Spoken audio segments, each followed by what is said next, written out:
She whispered, "Let's go. We can't pay." But her little girl couldn't look away from his platy. A little girl had not tasted a warm meal in 2 days, yet the moment she stepped into the crowded cafe, she wasn't staring at the colorful menu or the desserts behind the glass. Her wide, tired eyes remained fixed on a stranger's plate. Every bite he lifted seemed to pull at the silent hunger she tried so desperately to hide. Her mother noticed the look, gently squeezed her tiny hand, and whispered that they had to leave because they couldn't pay. The little girl nodded without complaint, but before she turned away, the stranger looked up, and in that single heartbreaking moment, 3 lives began changing forever. The late morning sun poured through the cafe windows, casting golden light across polished wooden tables and filling the room with warmth that contrasted sharply with the chill outside.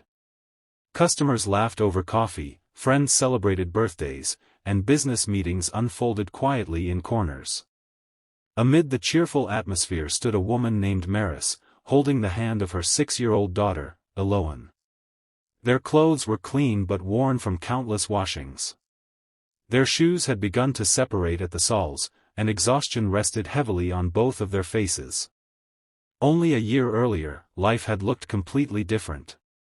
Maris had worked at a local library, where she spent every day helping children discover stories they loved. Eloan often waited after school among the bookshelves, proudly showing her mother the books she had borrowed. They never had much money, but they always had enough for simple meals, warm blankets, and dreams of brighter days. Everything changed when severe flooding damaged the library beyond repair. Funding disappeared, employees were laid off, and the building remained closed indefinitely. Maris searched tirelessly for another job, but every interview ended with polite smiles and promises that never became phone calls. Savings vanished month after month until even their tiny apartment became impossible to afford. A retired schoolteacher named Orson rented them a modest room behind his old farmhouse for almost nothing after hearing about their situation. He insisted that everyone deserved a second chance, though Maris promised herself she would repay every act of kindness one day. Despite their struggles, Maris refused to let bitterness enter Eloan's heart. Every evening she invented stories where ordinary people became heroes through simple acts of kindness instead of great wealth. She wanted her daughter to believe the world still held goodness, even when life seemed unfair. But hope became increasingly difficult to protect. The previous week had brought another disappointment. Maris had traveled across town for what she believed was a final interview at a publishing company. She had borrowed bus fare from Orson, pressed her only decent blouse, and practiced answering questions until midnight. After waiting nearly 2 hours, she learned the position had already been given to someone else before interviews had even begun. She walked home in silence, trying not to cry.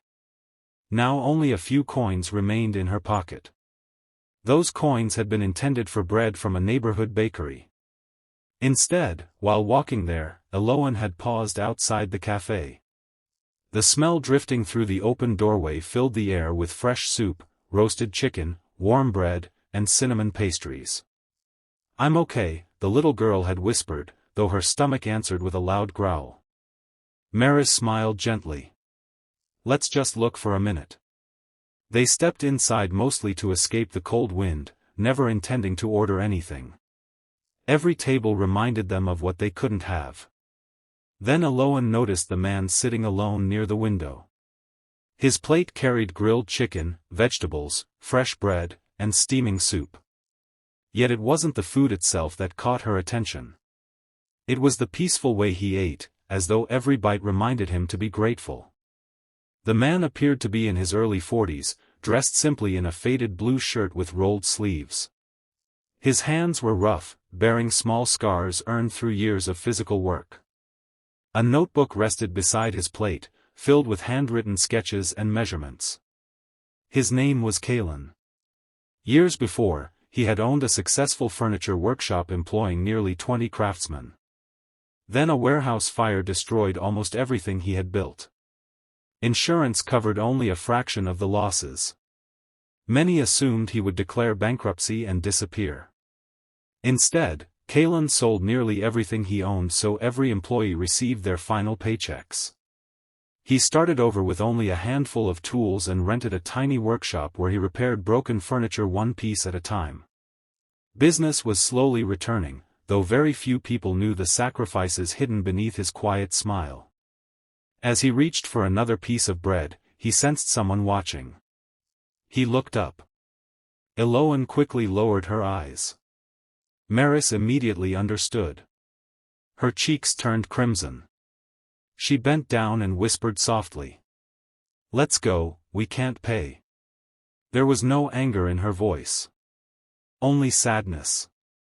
Eloan nodded without complaint. She had learned far too young not to ask for things her mother couldn't afford. As they turned toward the door, Kalen quietly stood. He crossed the room before they reached the exit. Without making a scene, he simply asked whether they would allow him to buy lunch.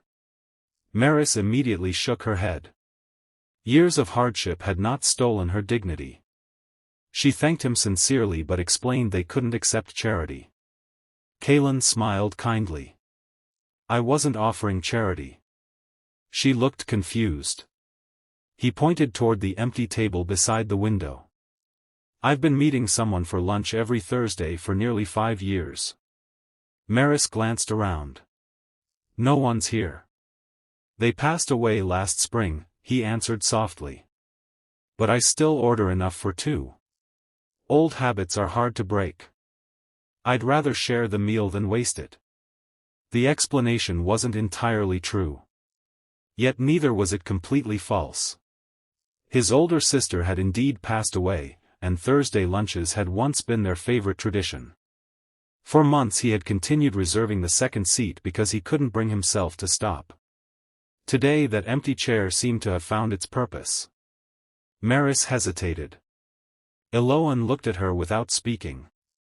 Finally, after a long silence, Maris accepted, not because pride had disappeared, but because motherhood had become stronger than pride.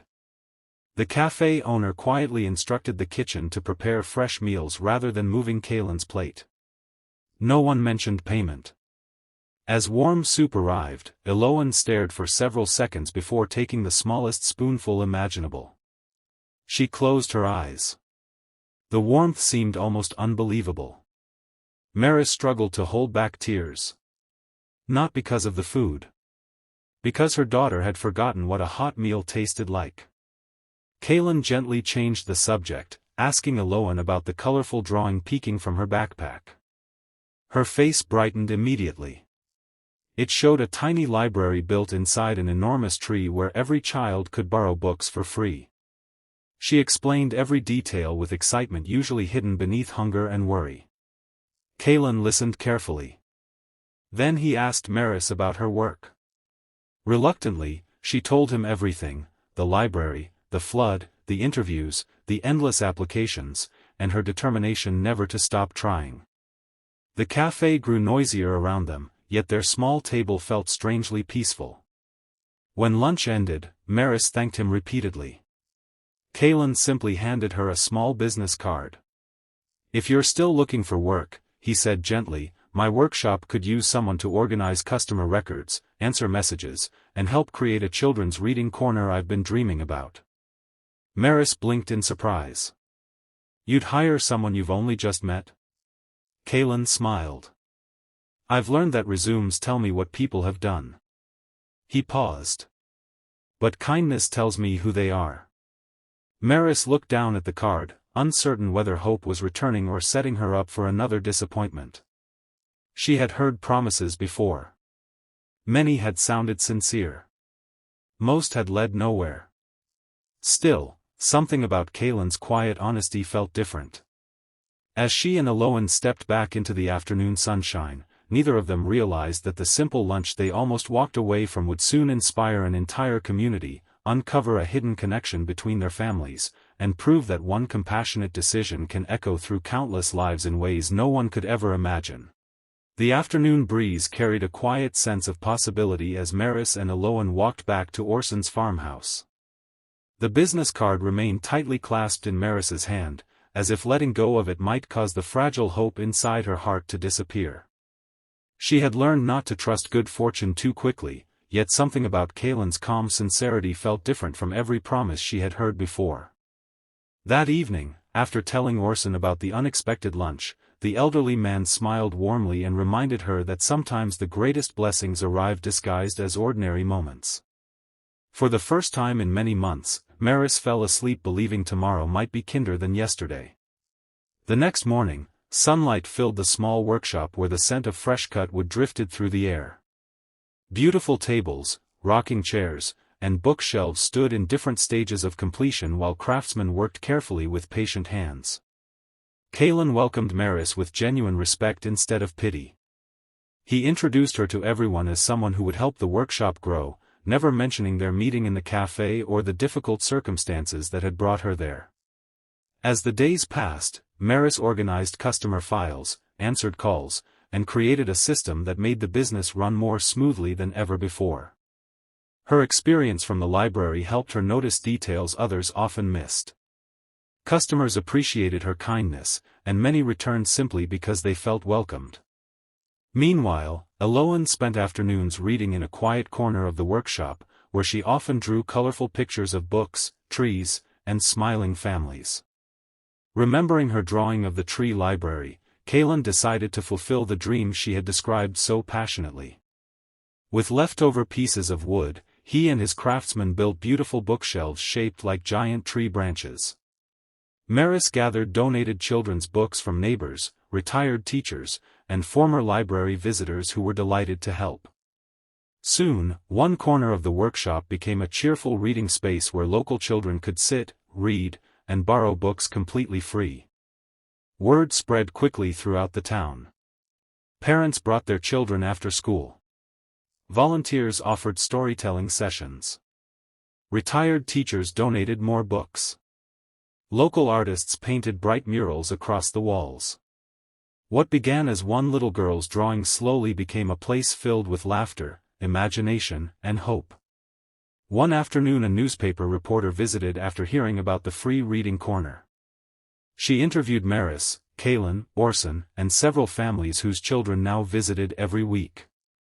When asked what inspired the project, Kaylin simply smiled and said that sometimes the smallest act of kindness grows into something far greater than anyone expects. He never mentioned buying lunch or helping strangers. He believed kindness didn't need applause. The newspaper article reached hundreds of readers. Within days, donations arrived from neighboring towns. A construction company volunteered materials to expand the reading space. A retired carpenter offered to teach woodworking classes for teenagers. A local bakery began delivering fresh bread every Saturday so every visiting child could enjoy a snack while reading. One surprise remained. An elderly woman visited the workshop carrying a faded photograph. She explained that years earlier, before the flood, Maris had quietly helped her grandson learn to read at the library after school without asking for anything in return. That grandson had recently graduated with honors and wanted to thank the woman who had changed his life.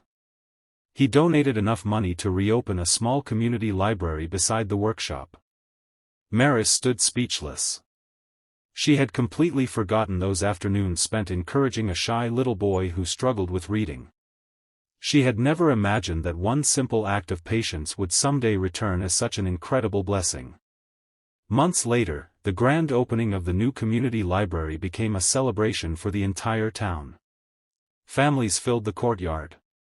Children ran excitedly between bookshelves.